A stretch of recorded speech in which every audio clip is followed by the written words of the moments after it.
So, Rory, let's start here real quick. Who's it going to be? You think Shapiro? I was, but now I don't know. First of all, I never thought it would be a secret this long. Yeah, both campaigns, the Trump campaign did a really good job of keeping the J.D. Vance pick under wraps until Trump put it out on Truth Social, and the Harris campaign's done a really good job of keeping this decision under wraps, too. Yeah, I thought it was going to be leaked out for the Sunday talk shows, and then, we'd have 2 days of buzz about it and background stories, and then we'd get the big reveal and the official thing today. But I was a bit surprised, or am surprised, that we don't know yet. And, I was Team Shapiro, thinking like he's going to be the pick, no questions asked. But it seems that Walz may be getting maybe the guy with momentum here. Yeah, it sounds like we're down to really two candidates. You've got Pennsylvania Governor Josh Shapiro. Can I be a stereotypical jerk? Let me just be a jerk. I'm going to say it. Go for it. Does Harris start getting criticized for being unable to make a decision? Because she's a woman? Because she's a woman.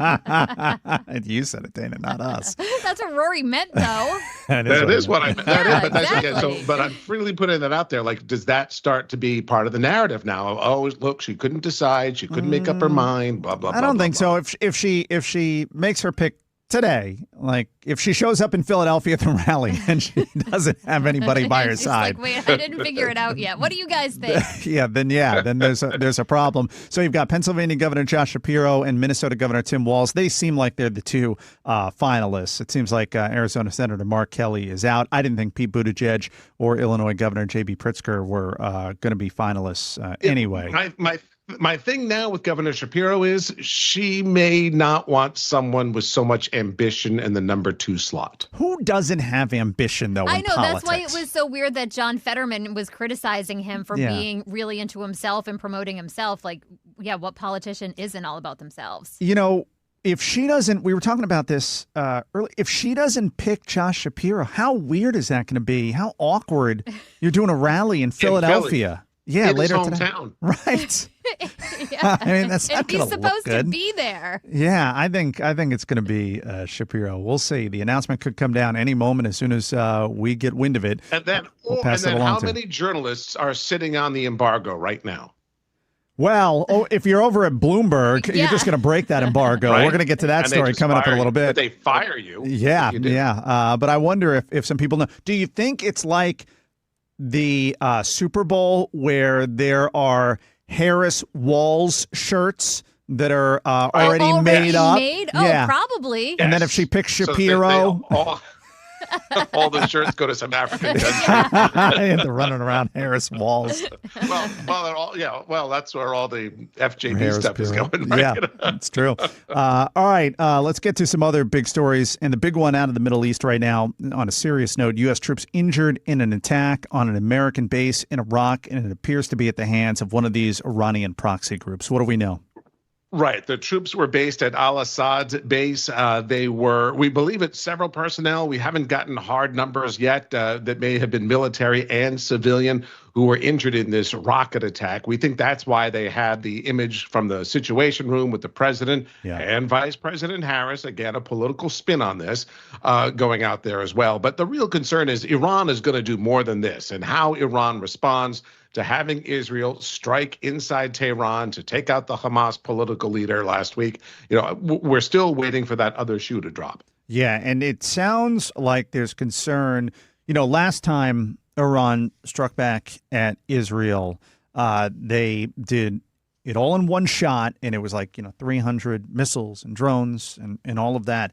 But the concern is this time, is it going to be staggered over a longer period of time? Right. Could you see incoming from Iran in that direction, and then also Hezbollah from the north at the same? So that's the concern, that this could be. And Iran telegraphed, like, everyone Sunday in Israel, you better look out. Iran really gave a message that this attack was incoming. Right. Do they do the same again here is another question. Yeah, this could be a more elaborate, complex response here. And just a couple of quick notes on what happened with that U.S. airbase in Iraq. That is the same air base Iranian proxies attacked back in January of 2020 that injured over 100 U.S. military personnel. That was in response to Qasem Soleimani's killing, the Iranian general. And this would be approximately the 219th rocket attack by Iranian proxies on U.S. forces in the Middle East since 2023. Just to give you a sense as to how much this is happening. And we don't even, really hear about every single incident, or it makes a quick headline and then there's, a gazillion other things in the news. So we don't pay that close attention. But that's how much this is happening over there. But I'm sure in Israel, they're on pins and needles right now. We talked to ABC News correspondent Jordana Miller yesterday, who's in Jerusalem, and she said the mood there's a lot of tension, a lot of concern about what's to come, and rightly so. I can't imagine sitting there just waiting to see what happens. It must be so nerve-wracking.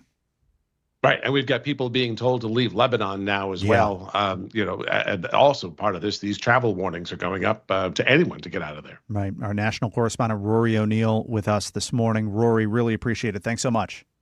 Thanks, Ryan. All right, I want to play a clip real quick here of President Biden. So he was in Wilmington, Delaware over the weekend, and he was asked about Iran and whether or not they'll stand down. You'll hear the reporter shouting the question at him, and then you'll hear him in the distance. Take a listen. Do you think Iran will stand down, sir? I hope so. I don't know. He says, "I hope so. I don't know." Not exactly the response you want from the president. Right. Yeah, that's not a very powerful statement. He has no control over anything. Wouldn't it be they better, or they're going to face some serious consequences, like something like that? Like I could see something firm in leadership. I could see Trump responding like, "We're going to rain hell on them." Yeah. You know what I mean? Something along those lines. They know what's good for them. Yeah, exactly. All right, now let's bring in Weather Channel meteorologist Ray Stagich for today's forecast. Ray, great to talk to you. Mm-hmm. So we're seeing some of the aftermath across the state from Debby, quite a bit of flooding. I mean, record rainfall in some areas. And we were thinking about this, just a couple of months ago here in the state. We were saying, boy, where the hell is the rain? Like, we could use a little rain. Yeah, now it's like, my God, can we please get a break? Yeah, and I mean, you can make it up in one tropical system, some spots, especially up in North Florida. We did it some 12-inch plus totals. Go a little further north where some of the historic rain may end up being into Charleston had record rain for the date. And some of these totals could end up 20 inches plus cumulatively, he's tried to say, over the next couple of days.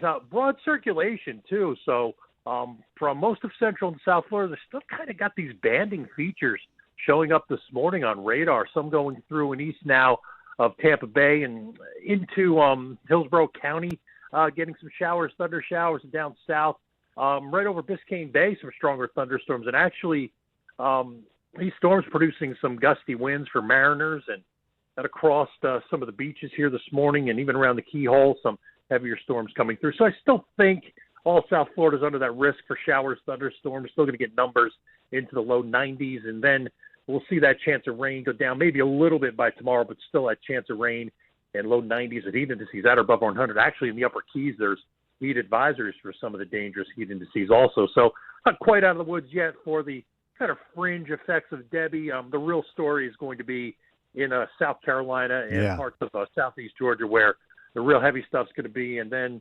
eventually, and I say eventually because this thing's going to hang around a couple of days, there may be remnants or depression going into maybe the northeast and New England toward the weekend. All right, Weather Channel meteorologist Ray Stagich with today's forecast. Ray, thanks so much. Appreciate it.